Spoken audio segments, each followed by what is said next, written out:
how to set default calendar to last modified or custom on Samsung Galaxy S26 Ultra.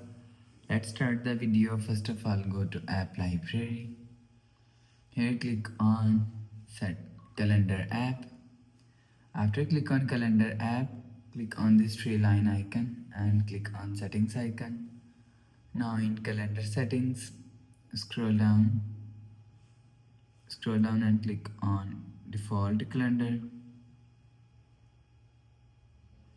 After click on default calendar, you will see last, modify and custom is here. So if you want to set default calendar custom, click on custom.